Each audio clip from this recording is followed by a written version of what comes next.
네, 지금부터는 11월로 넘어가는 주간의 정시 살펴보겠는데요. 네. 역시 주요 일정들 한번 정리해 주시죠. 네, 이번 주 같은 경우 이제 10월 마지막 날이죠. 31일 월요일은 유럽 EU에서 10월 소비자 물가 지수 발표되고요. 중국의 10월 제조업 PMI 지표가 발표가 예정돼 있고요. 11월 1일 화요일은 미국의 ISM 제조업 PMI 지표가 발표되고 한국은 이제 10월 달 수출입 통계가 발표됩니다. 그리고 RBA라고 호주 중앙은행입니다. 여기서 통화정책회의가 열리게 되고요. 11월 2일 수요일 날은 미국의 FMC가 그날 열리게 되고 미국의 10월 ADP에서 발표하는 민간 고용 지표가 그날 또 발표되고 또 한국에선 10월 달 소비자 물가 지수가 발표가 예정돼 있습니다. 11월 3일 이제 목요일 같은 경우는 영국의 BOE에서 통화정책 회의로 이제 금리를 결정하고 넷플릭스가 이제 그날 광고 요금제를 이제 출시한다고 하고요. 카카오가 또 실적 발표가 예정이 돼 있습니다. 11월 4일은 이제 한국과 독일이 정상회담을 한다라고 좀 기사가 나와 있고 미국의 10월 고용 데이터가 그날 발표가 예정이 돼 있습니다. 네. 네, 이번 주에는 뭐 FOMC 연준, FOMC도 있고 한데 그 주목해야 될, 주의해야 될 변수들 많이 있지 네. 않겠습니까? 한번 살펴봐 주시죠. 네, 아무래도 이제 제일 중요한 게 FMC죠. FMC에서 0.75는 뭐 거의 기정사실인데 진짜 피벗 할 거냐 12월 달에 네. 그 멘트가 나오는지를 네. 주목을 당연히 하셔야 될 것 같고 그다음 미국의 이번에 중요한 고용 지표가 두 개나 나와요. ADP 민간 고용 지표 예. 10월 이제 실제 실업률 발표하는 거죠. 근데 연준 의장이 얘기했던 게 실업률 좀 올라가야 된다. 그러니까 실업률이 높게 나오면 좋아요, 사실은. 그럼 더 확실해지겠죠, 사실은.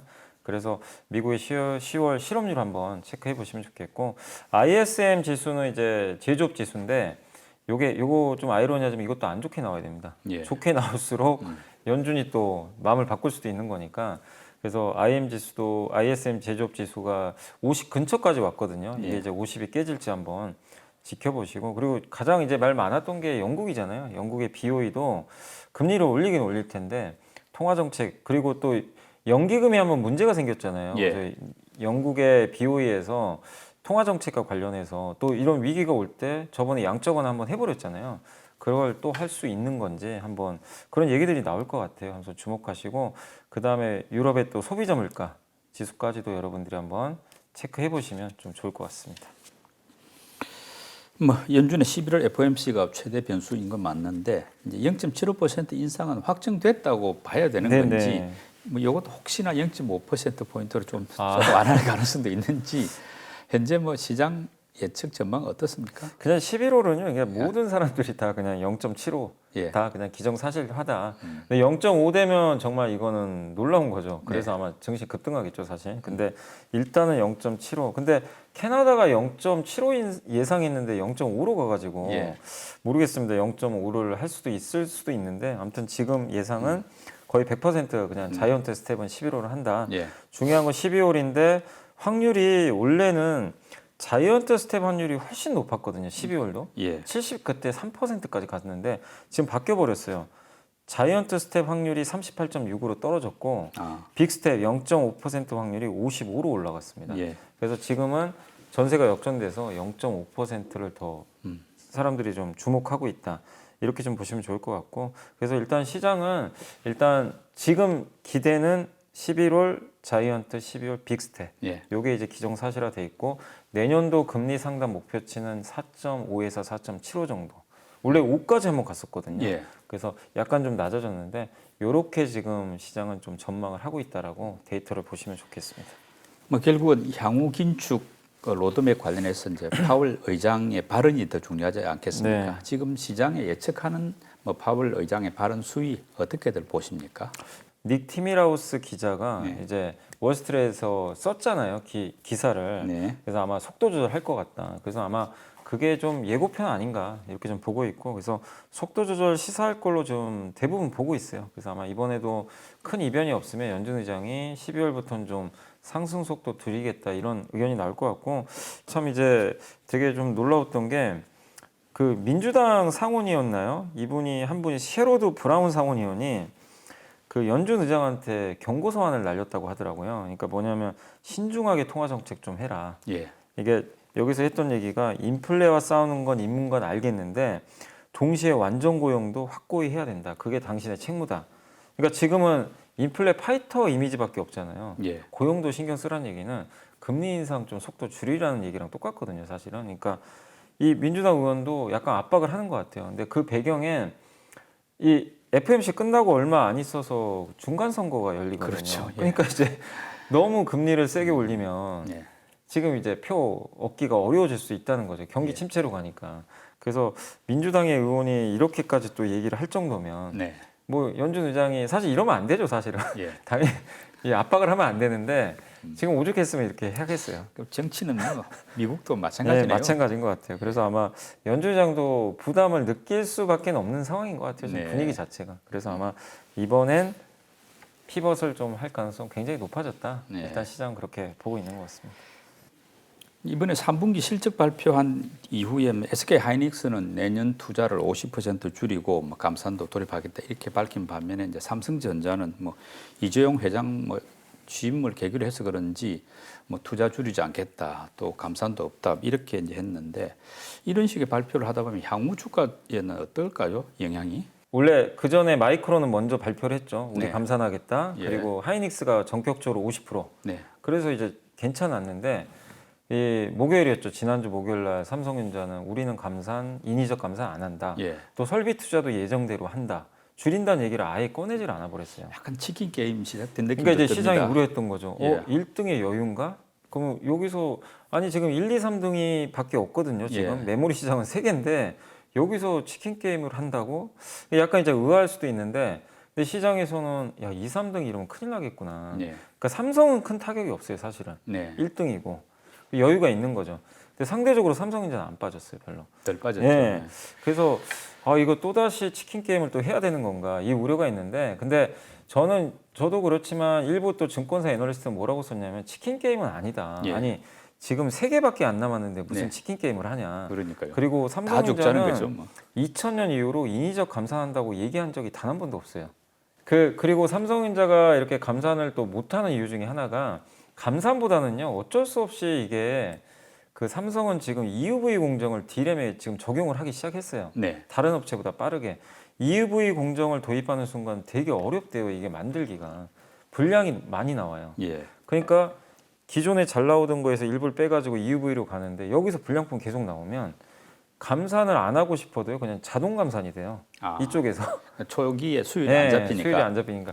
그래서 좀 삼성전자가 굳이 뭐 인위적 감산 얘기를 꺼낼 이유는 없다. 자동적 감산인가? 네, 자동 감산이 되는 거고. 예. 그 삼성은 지금 투자할 게 너무 많대요. 파운드리도 투자해야 되고 EUV 공정으로 또 가야 되고 또 한 가지 더 있는 게 설비 투자를 줄이기가 좀 어려운 게요. 뭐 공급 과잉을 일으키려고 하는 게 아니라 지금 중국에서 지금 시안 공장이 하나 있잖아요. 예. 삼성도 이게 좀 골치 아파졌거든요. 예. 이게 지금 미국에서 이제 장비 반응이 1년 후부터는 좀 안 되죠. 미국의 승인을 한 번씩 받아야 예. 되니까 그러면 다른 데 또 분산을 시켜놔야 되니까 그래서 약간 그런 것 때문에 설비 줄이기가 좀 쉽진 않다. 네. 이렇게 좀 해석하는 시각이 있으니까 뭐 어느 게 맞는지 모르겠지만 그렇게 보시고 다만 제가 하이닉스가 빠지는 이유는 저는 이런 치킨 게임보다 좀 하이닉스가 지금 굉장히 골치 아파진 게요. 인텔의 그 중국 공장 처음 인수했을 때 아마 기억하시겠지만 다 이거 진짜 잘했다. 네. 다 이렇게 낸더 평가했죠. 공장 말씀이죠. 이거 진짜 잘 샀다. 예. 잘했다. 이랬는데 지금 시간이 지났는데 평가가 좀 안 좋아요. 아. 도대체 뭐 했냐. 여기서 아직도 제대로 이익이 안 나고 문제가 그 솔리다임이라는 이제 회사거든요. 이름이 중국에 있어요. 공장이. 예. 대련인가 뭐. 네. 이제 문제가 이게 또 골치 아파진 거죠. 중국 공장에 있다 보니까 미국에서 이제 장비 반입 1년 후부터 승인을 또 받아야 되거든요. 네. 이제 또 골치 아파진 거예요. 근데 이거를 처분하자니 중국 정부에서는 야 너네 어디가 이거죠. 근데 문제가 하이닉스 D램 매출의 절반이요. 예. 그 생산의 절반이 우시. 우시. 예. 그 다음에 그 대령 공장이 낸드의 40%래요. 예. 비중이 너무 커요. 그러니까 하이닉스가 출구 전략을 좀 써야 되는데 예. 지금 뭐 최태원 회장님도 고심하시겠지만 진짜 머리가 좀 아플 것 같아요. 아. 중국에 그대로 줄 수도 없고 예.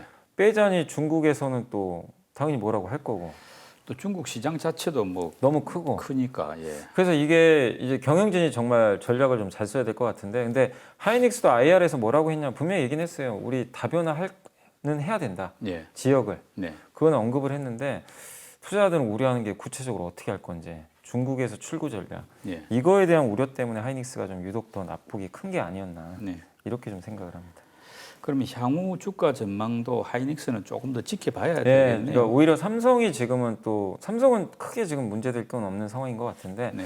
하이닉스에 대해서 좀 우려감들이 좀 커진. 예. 그래서 이거는 하이닉스도 주가가 저평가된 건 맞아요. 예. 밸류는 낮은데 일단 투자자들은 삼성보다는 좀 하이닉스에 대해서 조금 약간 고민이 깊어진 것 같습니다.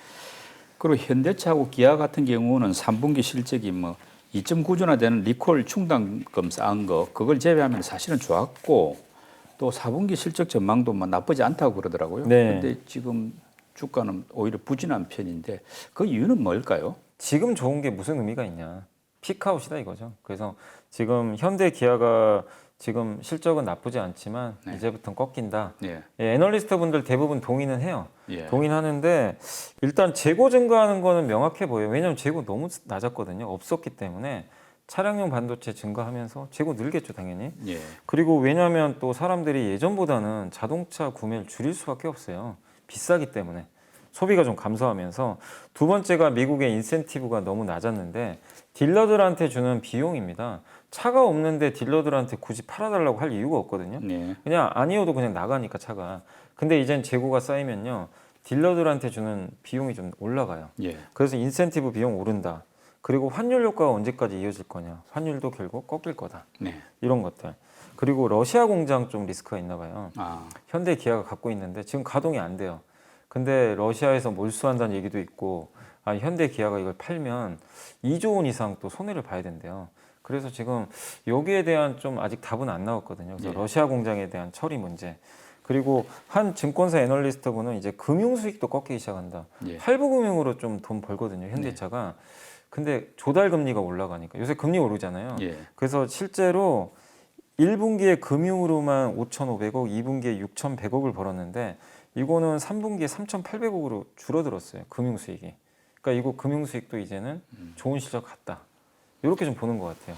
예. 그래서 약간 이제 보수적으로 보시는 분들 이런 좀 의견을 달아주셨고 다만 긍정적으로 보시는 분들은 뭐냐면 그래서 저평가 아니냐. 예. 지금 PER 뭐 5배밖에 안 되니까. 옛날에 20만 원 넘었던 주가가 네. 지금 많이 빠져 많이 있습니다. 빠졌으니까. 그래서 있으니까. 이미 선반영 됐다. 네. 요게 있고 또 내년 지금 원자재 가격 떨어지잖아요. 철강 가격. 그러면 원자재 비용이 떨어지니까 그걸로 여기서 안 좋게 보이는 그 이익 축소를 충분히 커버할 수 있다. 이렇게 보는 애널리스트 분들도 계세요. 그리고 공통적인 의견은 또 그거였어요. 전기차 잘 팔리면 된다. 예. 근데 전기차 이제 내년에 또 봐야 되겠죠. 그래서 이게 같은 숫자를 보고도 이렇게 다 시선들이 좀 다르기 때문에 네. 당분간은 뭐 계속 주가는 등락을 좀 거듭하지 않을까 이렇게 보고 있습니다. 그리고 뭐 LG 에너지 솔루션 또 삼성 SDI 뭐 포스코 케미칼 같은 2차 전지 대표주들 보면 뭐 상당히 강세지 않습니까? 근데 문제는 이제 주가가 너무 오르다 보니까 뭐 지금 들어가도 괜찮은지 이런 뭐 의문들이 있는데 어떻게들 보시나요?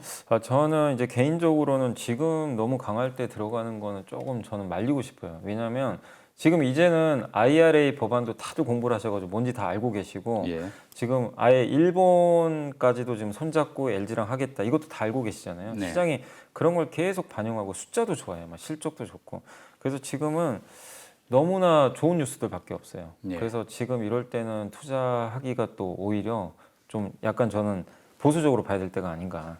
그러니까 업황이 나빠서가 아니라 모두가 좋다 그럴 때는 또 약간 한 발 물러서야 되거든요. 그래서 예. 2차 전지는 지금 투자관, 그러니까 내가 신규 투자 관점에서는 좀 매력은 떨어지기 시작했다. 네. 그리고 밸류도 비싸졌기 때문에 그래서 이거는 보유하신 분들의 그냥 영역인 것 같아요. 지금은. 그래서 예. 나중에라도 혹시 또 2차 전지나 이런 쪽이 뭐 갑자기 뭐 어떤 악재가 나오거나 이래서 좀 빠질 때 그럴 때를 기다려 보시고 다만 2차 전지 쪽에서 굳이 본다면 2차 전지에서 지금 제일 중요하게 생각하는 게 리튬이나 니켈 같은 광물이 중요한데 예. 그런 것들은 순수 2차 전지 업체가 하는 게 아니라 우리나라로 보면 뭐 우리나라의 대표적인 철강 회사라든가 뭐 비철금속 회사들이 이쪽에 지금 사업 뛰어들고 있잖아요.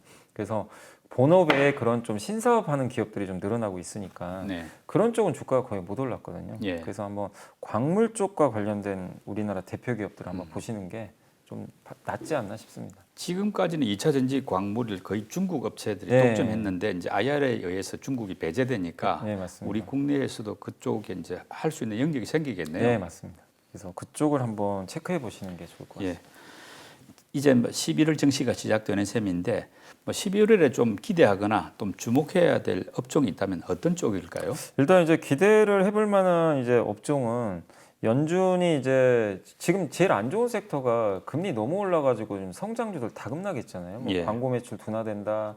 우리나라에도 대표적인 게 뭐 네이버, 카카오, 뭐 게임주인데 이런 쪽도 근데 이제 약간 숨통은 튈 수 있어요. 연준이 진짜 피벗을 선언해버리면 속도가 낮아지면요. 이쪽은 일단 밸류에이션이 너무 이제 할인을 받다가 약간 분위기가 바뀔 수 있어요. 그래서 네. 11월에는 여기가 주도한다기보다는 한 번에 리바운딩이 나온다는 예. 거죠. 그래서 인터넷 게임, 흔히 뭐 바이오, 네. 또 엔터 드라마 같은 컨텐츠 이쪽 업종들이 한 번은 좀 순환하면서 상승할 수 있는 것도 그러니까 이걸 뭐 카카오, 네이버 다들 지금 뭐 좋게 보신 분은 없잖아요. 예. 근데 분위기가 한번 바뀔 수 있다는 건. 그러니까 약간 바닥을 좀 지날 예. 수 있다. 근데 연준이 또 금리를 전혀 바뀔 생각 없으면 또 못 가는 거죠. 예. 근데 피벗을 하면 좀 분위기 바뀔 수 있다는 건 염두를 좀 해두시면 좋겠고 그 다음에 여전히 이번에 그 반도체 기업들 미국에서 실적 발표한 거 제가 내용을 보니까 미국의 반도체 기업들이 뭘 계속 얘기를 자꾸 하냐면요 차량용 반도체 얘기를 해요. 차량용. 예. 그러니까 전장이라 그러죠. 네. 이쪽 수요 계속 늘 것 같다. 아. 이거를 계속 얘기를 합니다. 서버랑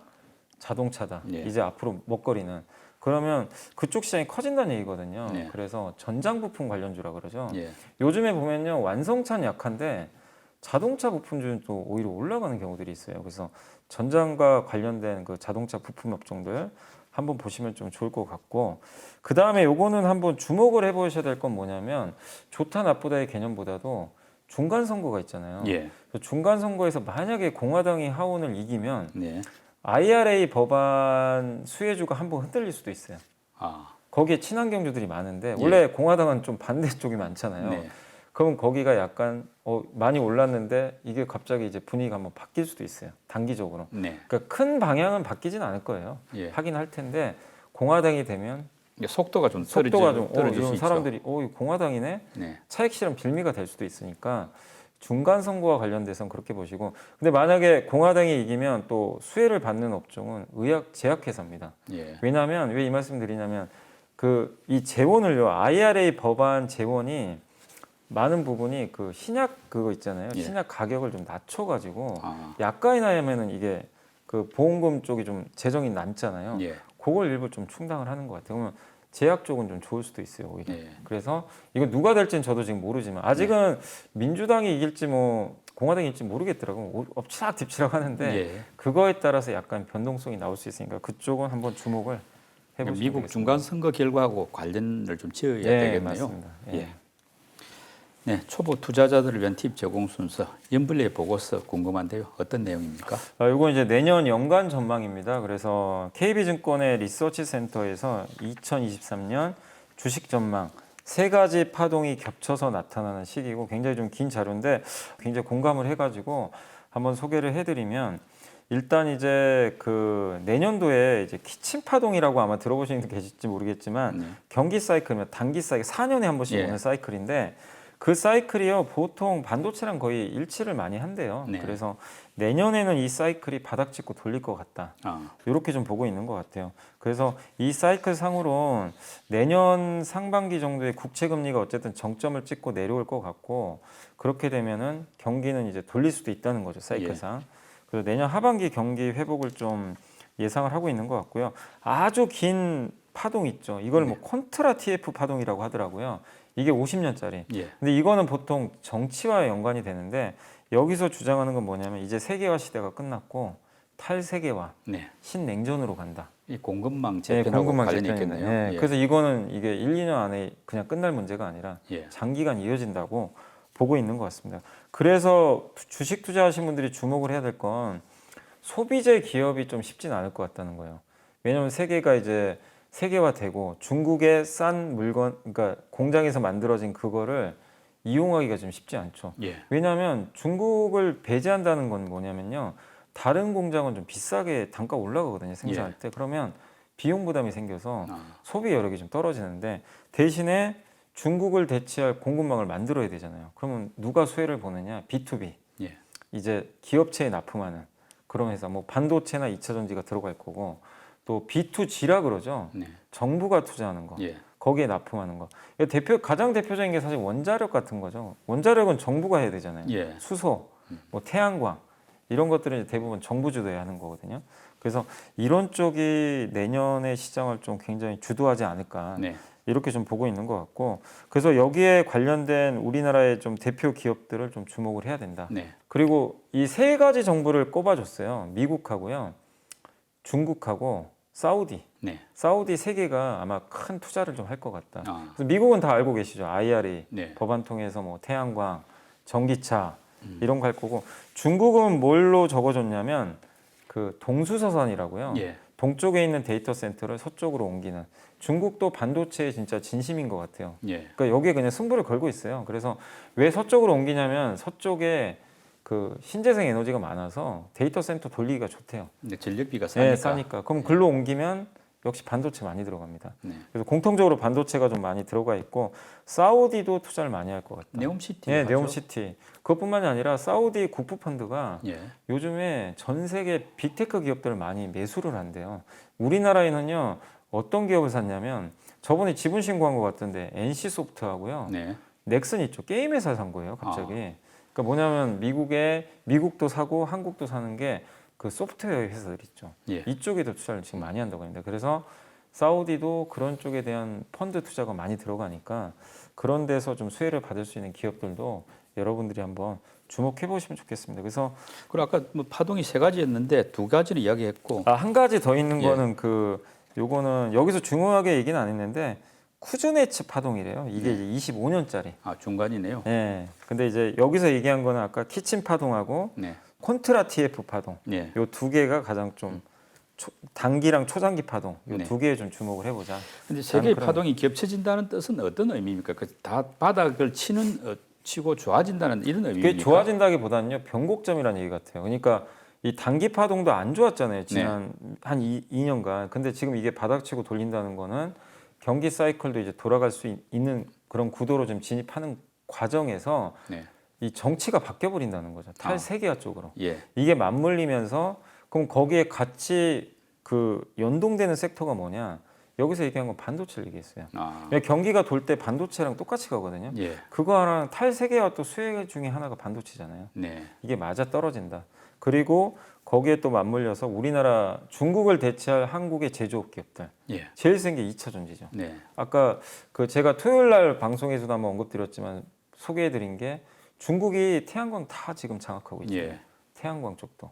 그래서 공급망 재편. 그리고 여기 또 나와 있던 것 중에 하나가 뭐 수소. 예. 수소도 나와 있고, 뭐 인공지능, 5G, 사이버 보안, 우주항공 이런 것들이 결국에 23년도 시장을 좀 주름 잡지 않을까. 네. 근데 여기서는 어쨌든 소비주보다는 네. 아무튼 이런 기업이나 정부가 투자할 때 수혜를 받는 기업들이 이제는 좀 주도주가 될 수밖에 없다. 그런 논리인 것 같아요. B2C보다는 B2B, B2G를 그치. 봐라. 예. 그러니까 이게 정답이라는 게 아니라 지금 시장의 색깔이 이렇게 좀 바뀌어가기 시작하고 있어요. 예. 지난 2년간은, 작년까지는 여러분도 아시겠지만 B2C였어요, 사실은. 네. 네, 그렇지만 이게 좀 색깔이 이제 바뀌기 시작했다. 요거를 좀 잘 보시고 투자에 참고하시면 좋을 것 같습니다. 네, 11월 증시는 연준의 FOMC에 크게 좌우될 것 같습니다. 낙관론, 비관론이 팽팽한데요. 뭐 경제 관련한 지표들 잘 챙기면서 시장 흐름에 발빠르게 대처해야 할 것 같습니다. 윤블리의 비밀노트 오늘 순서 마칩니다. 임 이사님 수고 많이 하셨습니다.